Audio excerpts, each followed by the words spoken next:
You're listening to the Better for America podcast, presented by AMAC, the Association of Mature American Citizens.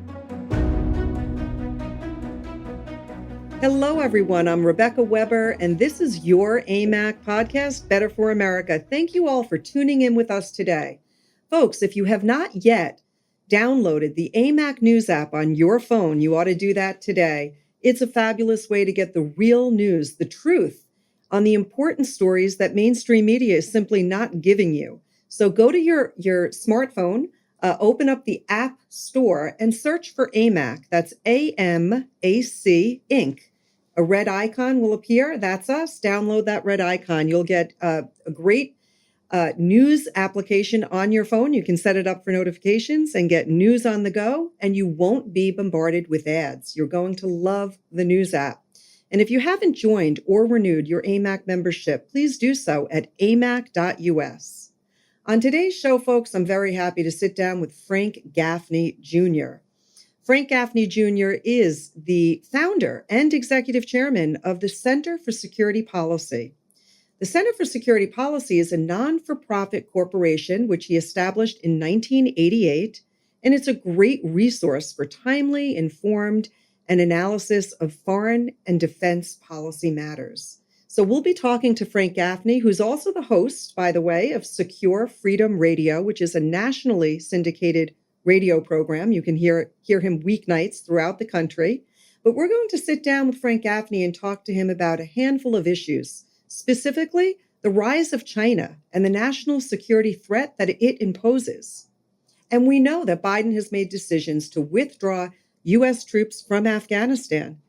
The administration also wants to re-enter the Iran nuclear deal. So I'll turn to Frank Gaffney to ask for his opinion on these big decisions. Also, where is Kamala Harris? It's well over 30 days, and she has not been down to that border wall. We recognize that this is a tremendous problem here in America. There's a great threat, and Frank Gaffney is here to share with you more information that you need to know. So don't go anywhere. Stay put. Coming right back on with me here today is Frank Gaffney. Hello, everybody, and welcome back. I'm very happy today to have with me Frank Gaffney Jr. He is the founder and executive chairman of the Center for Security Policy, which is a not-for-profit corporation which he established in 1988. The Center for Security Policy is a resource for timely, informed, and a penetrating analysis of foreign defense policy matters. Mr. Gaffney is also the host of Secure Freedom Radio. This is a nationally syndicated radio program. It's heard weeknights throughout the country, so I encourage folks to tune in and listen. Frank Gaffney is also an associate author of a highly acclaimed book, Sharia, The Threat to America, and the publisher of over a dozen other books. Mr. Gaffney was nominated by President Reagan to become the Assistant Secretary of Defense for International Security Policy, with responsibility for policies involving nuclear forces, arms control, missile defense policy, and U.S.-European defense ties. He also represented the Secretary of Defense in key U.S.-Soviet negotiations from 1983 to 1987. He was also the Deputy Assistant Secretary of Defense for Nuclear Forces and Arms Control Policy under Assistant Secretary Richard Pearl. So that's a big background and a big resume. Very happy to have you with me here today, Frank Gaffney. Pleasure is absolutely mine. I'm delighted to have a chance to talk with you and your audience. Excellent. So we're going to jump right into some of the questions that we know that our members are most curious about. We know that Joe Biden will be making his first address to a joint session of Congress. And here at AMAC, we recognize that Biden's national security policies are damaging to America's freedom and to America's security, specifically his lack of responsibility over the southern border and his approach with China, for example. Now, I want to ask you, Mr. Gaffney, why do you think Biden is so soft on China? For example, Biden put sanctions on Russia and not China. Now, China steals intellectual property, right? And they steal our U.S. patents. They send spies to our universities and to our businesses. And so China's cyber attacks are getting out of hand. And so I'm curious to learn from you. Biden just sanctioned Russia, trying to deter future cyber attacks, but why not China? Why do you think? Yeah, there are probably several different reasons. Let me give you a couple.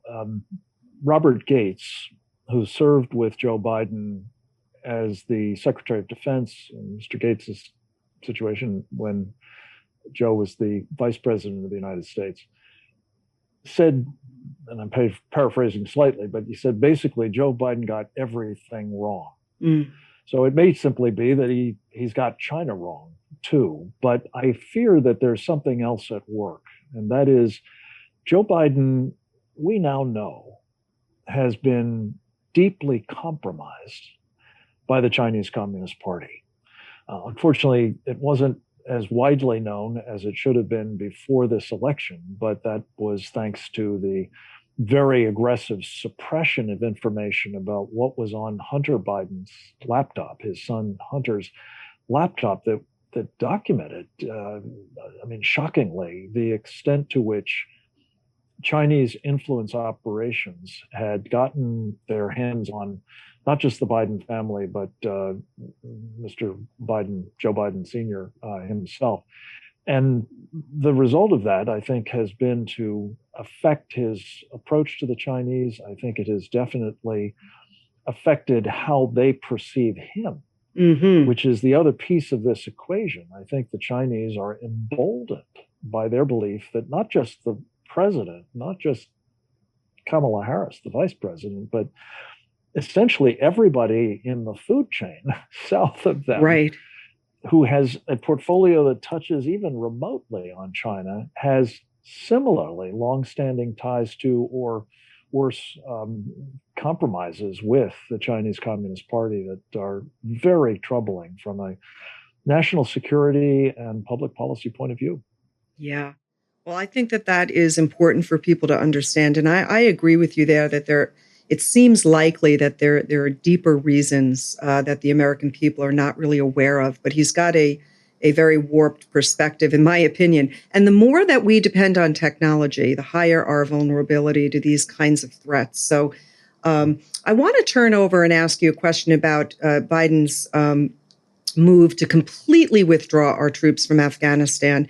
And in your opinion, what will be the adverse effects of this move? I mean, we know that the Taliban is ramping up attacks in Afghanistan. Long term, short term, long term, what will be the adverse effects of this decision? Let me turn to the second of those questions first, if I may. I think the consequences of what will accurately be described, not just by the Taliban and, for that matter, other jihadists, notably Al-Qaeda and the Islamic State or ISIS, but the Chinese, the Russians, Iranians, North Koreans, and others, all will perceive this and portray this as what it is, which is a defeat for the United States of America. And I fear that will be the more profound for the timing of it, which, as President Biden has said, is to take place or before September 11th of this year. Isn't that would odd? Be the 20th anniversary. Well, if it were just odd, it would be one thing. It is symbolically highly destructive to America's interests to have not only us seemingly skedaddling with our tail between our legs, and the Taliban will, of course, make that very obvious. Because, as you say, they're ramping up their violence. They will continue to ramp up their violence as we exit the scene. But they will also say, 2 decades before, we subjected the United States to the most humiliating and destructive attack on American soil in the country's history. And now it's taken us 20 years, but we've been rewarded by defeating them on the battlefield as well. So all of that is the backdrop, and it's very troubling, I think, especially if you know anything about the Islamic movement, the ideology of Sharia, as they call it, that holds Allah, their God, has dictated the ultimate victory of the Sharia adherent Muslims around the world over the infidels. And this will simply be seen as proof positive that it is coming. Yes, they have to be somewhat patient. Yes, they take losses, but in the end, they will be victorious. That will be very dangerous because, of course, the jihadists that we're confronting, to say nothing of other enemies, are not confined to Afghanistan. They are worldwide, and more of them will be coming here, I think it's safe to say, especially with our open borders. And they will be bent on bringing the violence to us in our homeland, not just to our troops or whatever personnel we have overseas. So my answer to your first question about what do I think of this idea, I think it's a bad mistake. Not so much to stop doing what we've been doing, because that has been manifestly unsuccessful, but to essentially just say, well, we're tired of this endless war and we're going to walk away from it. Because, as I know, people in AMAC particularly understand, having seen the world, having in many cases been veterans themselves of combat operations around it, the enemy gets a vote. And in this case, the enemy will not call the war off just because we're gone. They will be emboldened to continue it further. So I would suggest a different approach, and it's not universally favored, but I think it beats the dickens out of the choice that we now face, which is, on the one hand, continuing to squander lives and national treasure on a place like Afghanistan, the sort of big army approach to the war that we've mostly used for the past 20 years. Point one, or alternative one, and alternative two being surrender and retreat ignominiously. I think there's a third option, and that would be to use volunteers that are willing to work in and with the Afghan people and government to continue to try to stave off a victory from the Taliban. In fact, conceivably be much more effective in actually defeating the Taliban if their efforts are combined with a strategy that we actually used with very considerable effect, not ultimately decisive, but it was working in a place called Vietnam. And that was something called the Civil Operations for Rural Development Support, a not terribly elegant name. Its acronym was CORDS. And essentially what that entailed was simply helping the people in the villages of the country in question to be responsible for their own security, to take on both the physical protection of the village against the marauding Viet Cong in the case of Vietnam, or the Taliban here, and give them a stake in building, an economic alternative to the abject poverty that many of those places have long, experienced. So Sure. You combine a security arrangement that is not big army with an investment in the people themselves and enabling them to participate in securing the country. And I think you have the possibility of doing what we did for a time in Vietnam, which is defeating the forces of evil and give the people of that country a chance.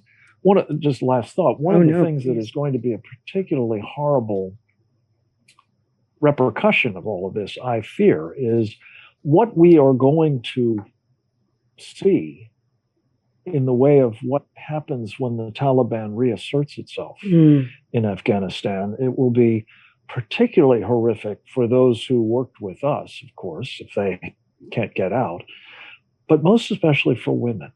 The women of Afghanistan have had a terrible existence for most of that country's terrible history. but it was particularly awful under the Taliban, and it will be even more so if they're back and unchecked. So for all these reasons, I think we should not be surrendering in Afghanistan, and I hope the president will see the wisdom of an alternative to that, but he has to get on it right quick. Yeah, it is worrisome because while he does say, and I quote, he says the United States has met its objective 10 years ago with the assassination of Taliban leader Osama bin Laden. And he essentially says only the citizens of Afghanistan have the right and responsibility to lead their country. Well, you can hold that belief, but the truth and the fact of the matter is that we're leaving without a peace treaty or an endgame. This is almost guarantees the Taliban to be emboldened. And the women and girls are going to suffer like they did under the Taliban rule. I mean, they won't be permitted to go to school, to have jobs, to drive. I think the U.S. leaving the country will create a haven for terrorist groups to live and to train and to operate. We know that al-Qaeda was living and training in Afghanistan for years prior to the invasion. So it's a shame that he's not listening to folks like CIA Director William Burns, who told lawmakers that the departure would leave a significant risk. So I agree with you there. I appreciate your perspective. I want to speak about religious freedom. You touched on it. We're touching on it here with Afghanistan. We understand, that so much is happening that we're not hearing about, we're not seeing. The persecution of Christians is a huge problem. It's a mind-boggling problem. I heard and read that it's estimated that 300 million Christians are suffering from persecution around the world.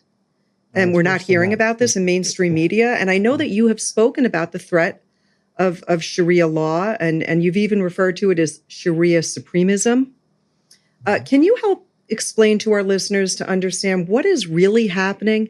And are today's leaders, is the Biden administration convicted to do something about this? Does he understand the need to do something about the persecutors and the people that enable this persecution? And who are they specifically? Who's enabling all of this persecution of Christians around the globe? I'm so glad you brought this up. You've asked a lot of questions. Yes. Let me try to take your time, because this is such an important topic. I mean, it really is. It's an indictment of the world that we're watching, and not to quibble, but to put a fine point on it, 340 million Christians are being heavily persecuted around the world, according to a terrific organization, Open Doors. That doesn't include the Christians that just have a hard time in their countries getting a job or, living their lives the way they would like to. The problem is that there are lots of people around the world today who understand that there is nothing but upside to engaging in the persecution of Christians for whatever reason. It may be that they believe, as we were discussing a moment ago, that Allah is going to essentially make everybody submit to Sharia adherent Muslims. It may be that they're seen as threats to the Chinese Communist Party, for example. It may be that they don't understand that the only God is North Korea's dictator, Kim Jong-un. These are the sorts of things that are operating in lots of countries around the world.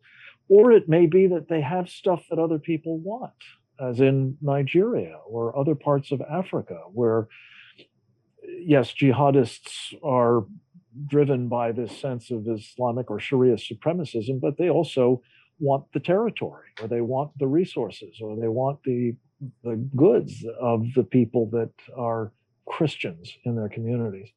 Now, there are other people of faith who are being persecuted too. That by some estimates, there are 3 million Muslims incarcerated in concentration camps by the Chinese Communist Party, Rohingya Muslims and others, Tibetans, Falun Gong, and so on. None remotely compares to the number of Christians that are being persecuted. And you asked the question, why aren't we hearing more about this? Yes. And I honestly can't give you a good answer to that. I think partly it's that Christians in this country seemingly are ignorant, many of them, about the nature of this problem and are not standing up and demanding that things be done about this. In part, in response to that problem, we have, in spare time, started an organization we call Save the Persecuted Christians. And its mission is basically, just as you suggested, one, to expose those who are doing the persecution. That is wonderful that you're exposing them. And secondly, and even more importantly, really, is to try to see if we can't get governments like ours to actually impose costs on the persecutors for what they're doing. There have to be penalties, otherwise, as I say, it's seemingly all upside. So when you look at this threat, I think it's not just to Christianity. It's the scale that this is happening. It's unimaginably vast. It's unprecedented in human history. More Christians have died in the past century than since Christ's time forward, collectively.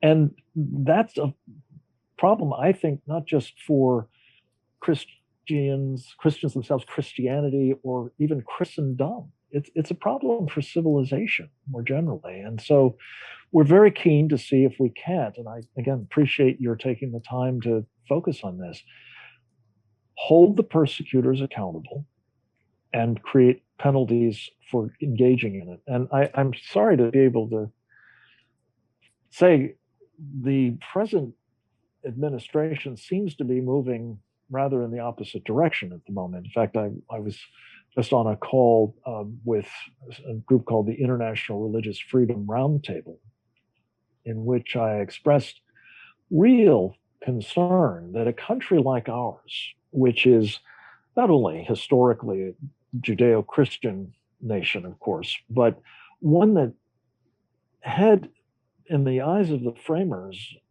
its foundational freedom enshrined in the Bill of Rights of our Constitution, being religious liberty.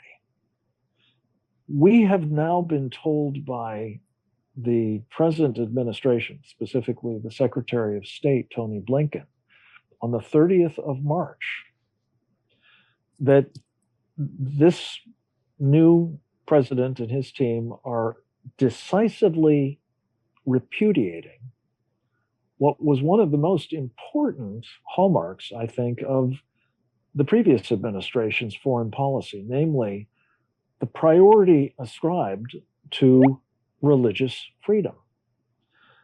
This administration says, oh, no, it's just one of a number of religious freedoms. You've got the LGBTQI whatever agenda. You've got abortion rights. You've got, diversity issues. You've got all kinds of other things, none of which, by the way, are enshrined in the Constitution of the United States as religious freedom is. And none of them are as foundational to what we believe, what we stand for, what we are as freedom-loving people, as is religious liberty. So this is very worrying. We've just launched, in fact, anxious to have your people aware of this, a new campaign at a program called Free Roots.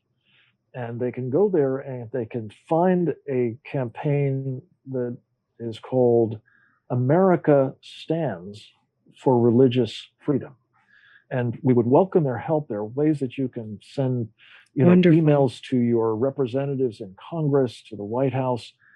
You can send text messages. You can easily place phone calls, and otherwise sign a petition. Express your support for the principle that we not only stand for religious freedom here at home, which is, by the way, also under assault, as you may have noticed, but we want to assure the people of the world that we stand for it in their countries as well. We believe it is a universal, God-given right to believe and practice our faith as our conscience dictates. Yeah, thank you for that. Where can folks go? What is the website address where folks can go? And I will certainly make sure that we get this information up on our website as well, because we stand in total support of educating the American people. Religious freedom is so important. And I feel that our country has been so blessed that, and we've been so fortunate to live in a free country that we are called in a different way, in an unusual way, to be the leader for the world when it comes to religious freedom. So I want to encourage people to check out the website that you referred to, if you could Well, share let me that. give you two. Okay. One is the site of our organization, SaveThePersecutedChristians.org. Okay. And the other is, I believe, freeroots.com. Excellent. And I think when you look at their homepage, you'll see our campaign prominently featured there. And then you just click through it and you can do all of the things that I just described. But I want to salute you really for appreciating the importance of this and just make what may be the obvious point. If we don't do it, Who will? no one else will. That's right. And I want to encourage people too, the power of prayer. There's such power in prayer. And so I do think that we here in America, and for anybody listening, if you're wondering, what can I do? Let's remember how important it is for us to pray. Because it is something that is, like you said, more important than these other issues. And gosh, we got to pray for our president, because he's certainly not focused on the things, in my view, not focused on the things that he should be focusing on. I want to turn to Iran. He has, but that's certainly true. If he's got it, he's not applying it where it needs to be. Yeah, and you can't figure out why either. I mean, it's like you said, you almost have to scratch your head and say, what's the motive? But I want to turn. I heard. Oh, go ahead. Been engaging in a very powerful rant yesterday, in which he was essentially holding forth on the grounds. Actually, I think it was Dan Bongino. Now that I think about it, I love Dan. But he was talking about, it either is explicable on the basis of sheer incompetence and stupidity on the one hand, or that they know what they're doing and they're trying to take down the country. And I think it's both. Is a pretty unhappy thing, and it could well be both. It's got to be both, because I mean the ideas and policies are not well thought out and are bad for America. I mean, so bad for America. Or worse. Yeah. Or worse, if I can just interject. They've actually been tried in virtually every case, often by these same people. And you wanted to turn to Iran, and this is a case in point. These same individuals, by and large, were intimately involved during the previous two Obama administrations. Some people call this the third Obama administration, in which role they played some part in the deal with Iran on nuclear weapons, or more generally, the opening to Iran, or the emphasis on sort of diminishing Israel as our partner in the Middle East, and in so many other ways, I think making a complete hash up of our security interests in that region. And now they're back and they're doing more or less what they did before. And the fact that, the old line about fool me once, shame on me, fool me twice, shame on you, is applying here. We are now watching the administration. I'm afraid, we talked about emboldening our enemies a moment ago. They're back at it. And you don't want to be doing that with thugs like those in Tehran. That is a good point. And just to remind folks, in 2015, the U.S., along with other nations, we placed significant restrictions on Iran's nuclear program, and that was in exchange for sanctions relief. Now, President Trump, withdrew the United States from the Iran deal in 2018. He said that Iran failed to curtail the Iran missile program.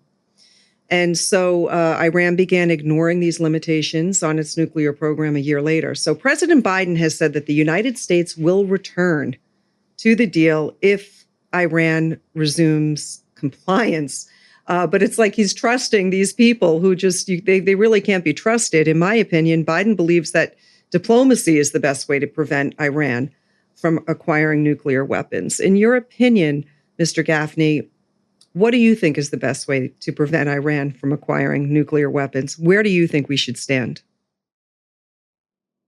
Honestly, I think the only way to have confidence of achieving that goal is if the regime that is hell-bent to acquire nuclear weapons is no longer running the place. Mm. And this is why I have been very adamantly pushing for decades now. I mean, this has been going on for 40 years, after all, with this regime that Jimmy Carter helped bring to power. The Ayatollah Khamenei originally. Now Khamenei. These guys have been adamant and clear and insistent for all those 40 years that we are the great Satan and they must bring death to us. They want to get the little Satan, Israel, as well, of course, but ultimately their goal is our destruction. And the idea that diplomacy, even if the results of it could be actually verified to some extent, even if the Iranian regime could be trusted to live up to its commitments, would actually, at the end of the day, prevent such a government from obtaining the means by which to bring death to America on a massive scale, is fatuous nonsense. And again, we've witnessed in the space of the past, whatever it's been now, 4 years or so, 5 or so, the actual results of the Iran nuclear deal. And they have been that the Iranian regime is not complying with that agreement.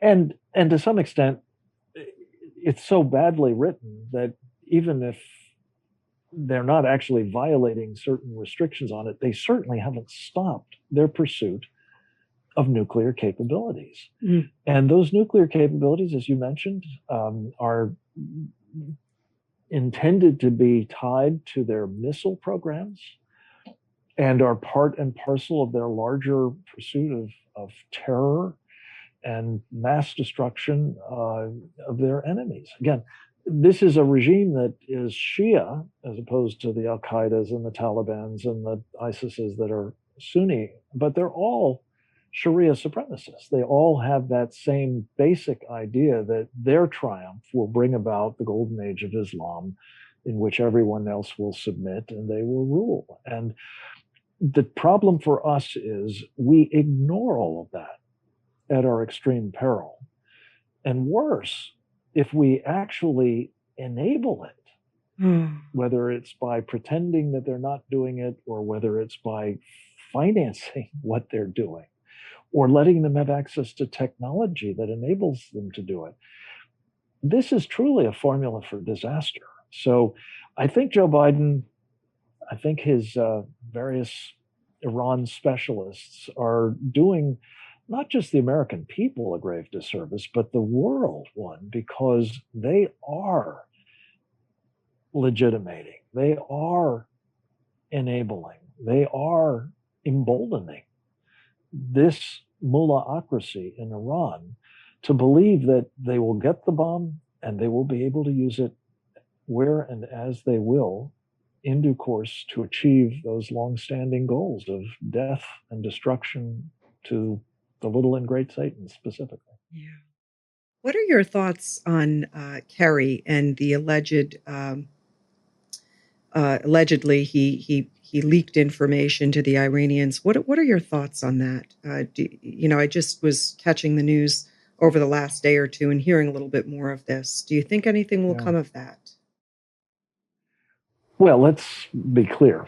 John Kerry has betrayed our country and our interests, going back to when he was a young Vietnam veteran who sought to work with the Vietnamese communists to impose their will on that peninsula. And oh, by the way, in the process, subsequently, to unleash the massive genocide of some 2.4 million people in Vietnam, Cambodia, and Laos as well. He has betrayed his country, I believe, in the negotiation of that Iran deal. In fact, my favorite lines out of those negotiations was, our European allies found so appalling John Kerry's advocacy for the Iranians among those, negotiating councils, that they called him Iran's lawyer.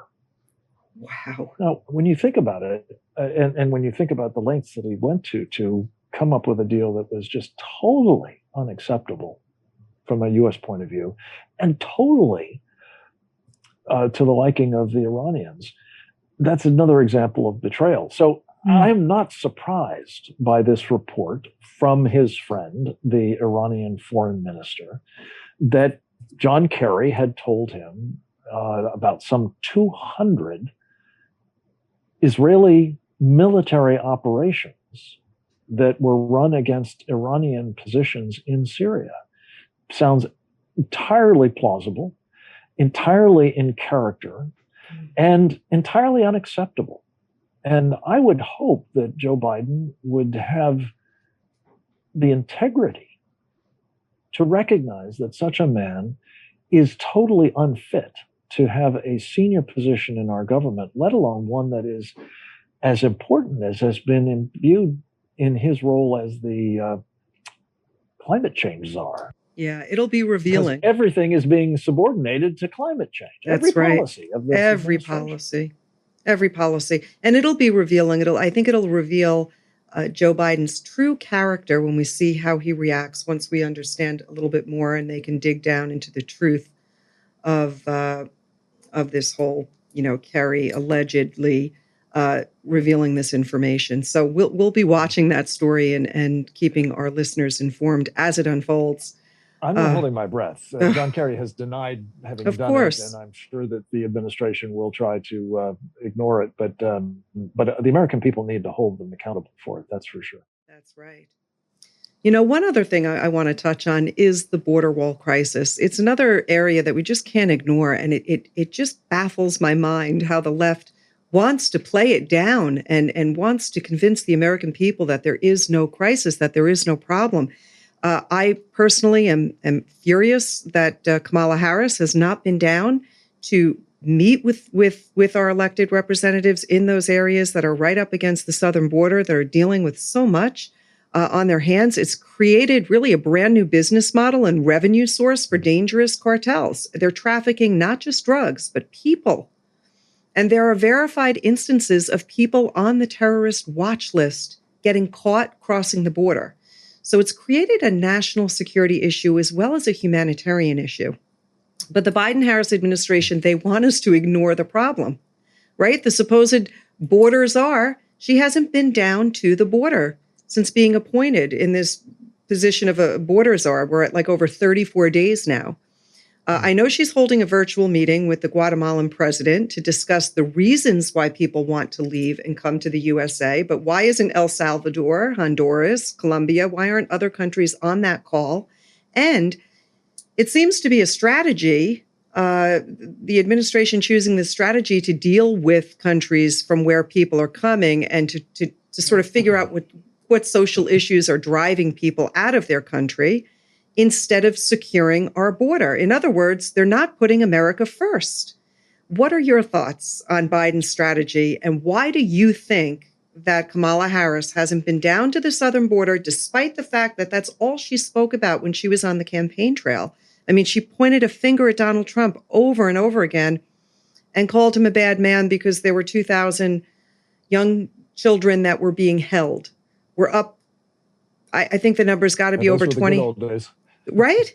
And so, people read news in sound bites. People hear things in sound bites. And I think the American people are getting smarter. And I think that we're beginning to hear more people come out and say, wait a minute, something's got to be done. But again, back to my question.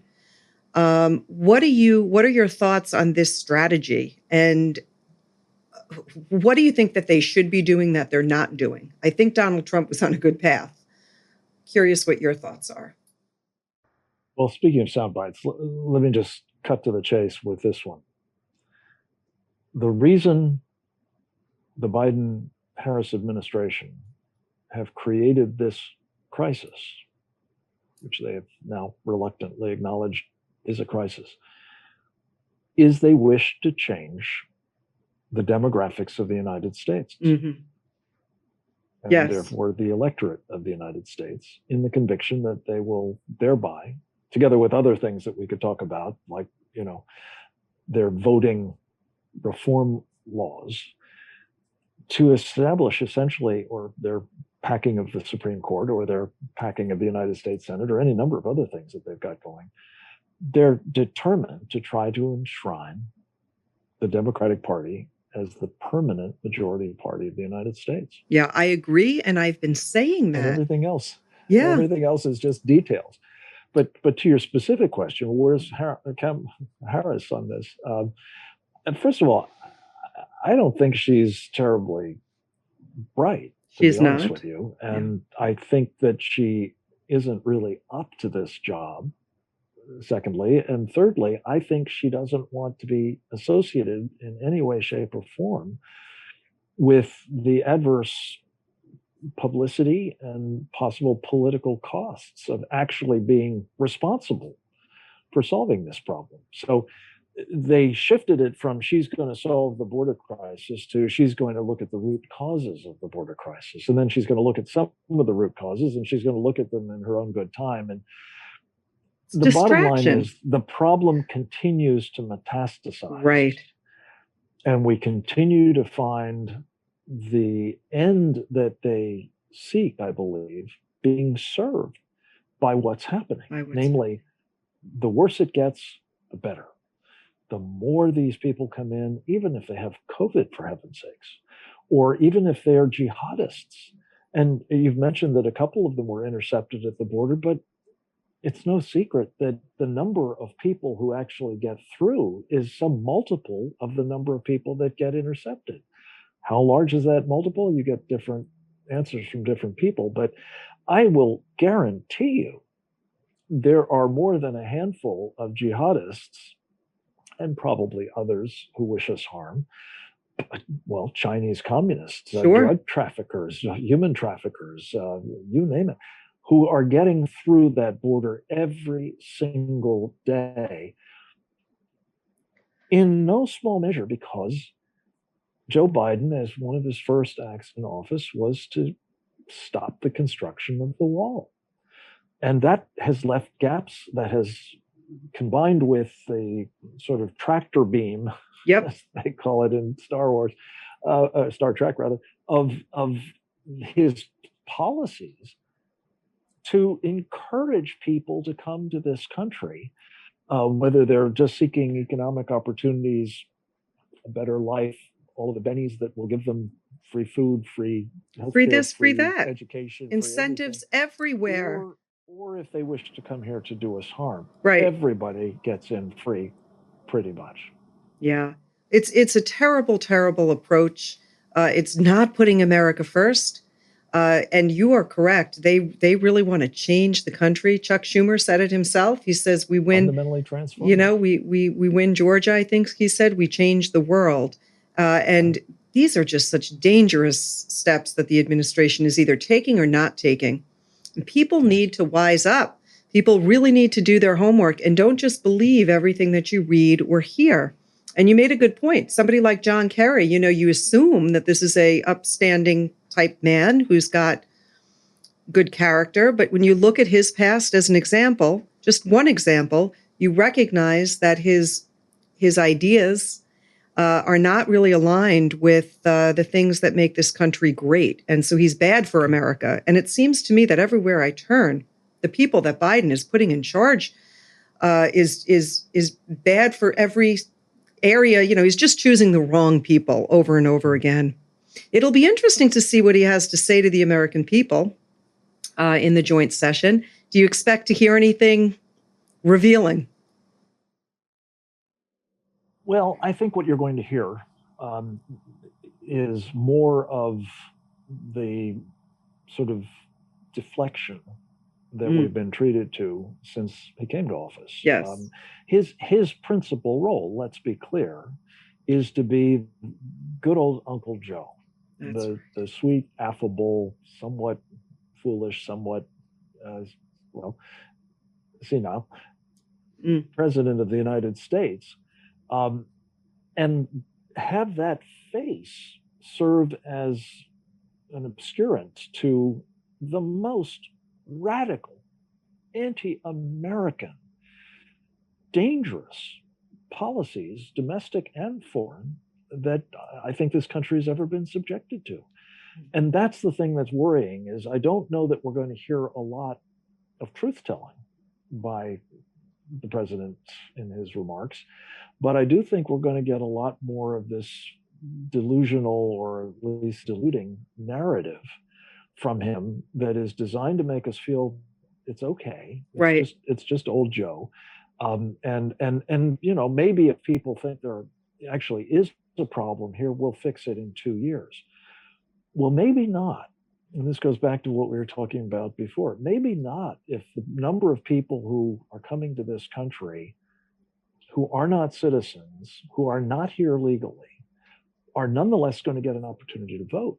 Especially if HR1, S1 passes. Especially if that legislation passes.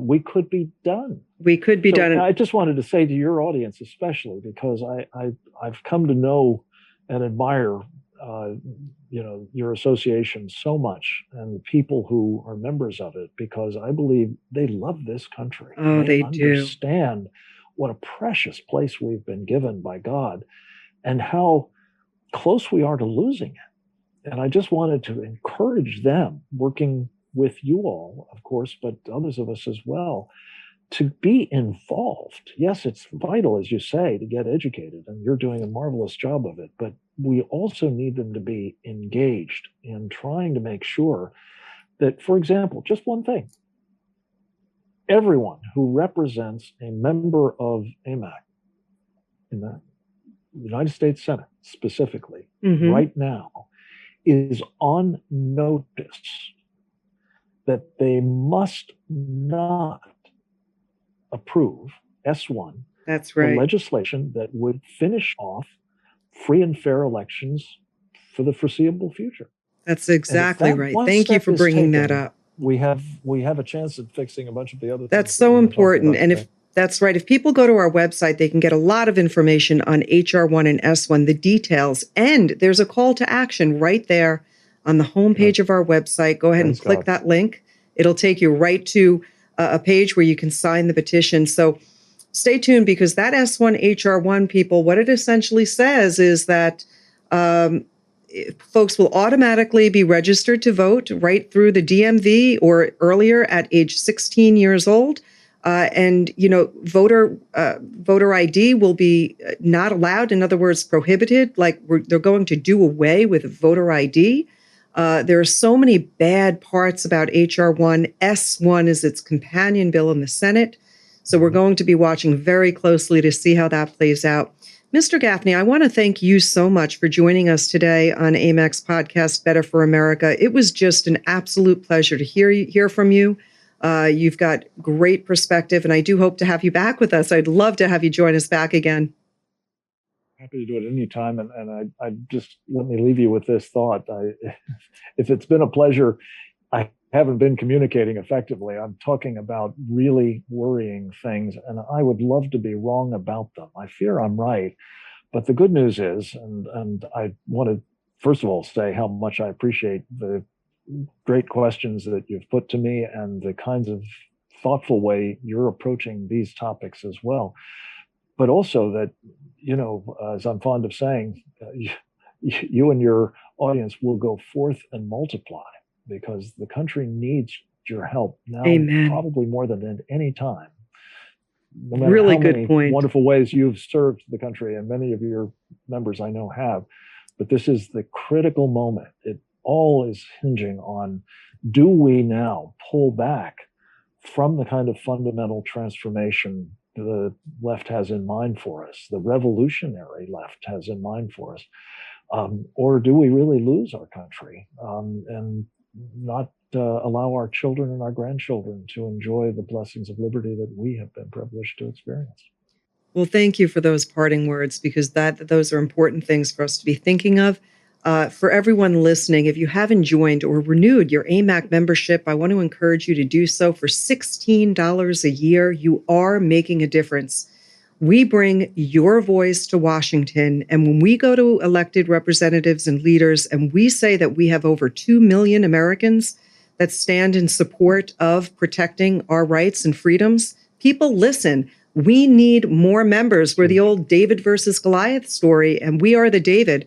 So the more people that join AMAC, the stronger we are. There is such strength in numbers, and the strength in our members who make those numbers grow. So thank you all for listening today and for tuning in to AMAC's podcast, Better for America. Mr. Frank Gaffney, thank you again for joining us, and I do hope to have you back with us again.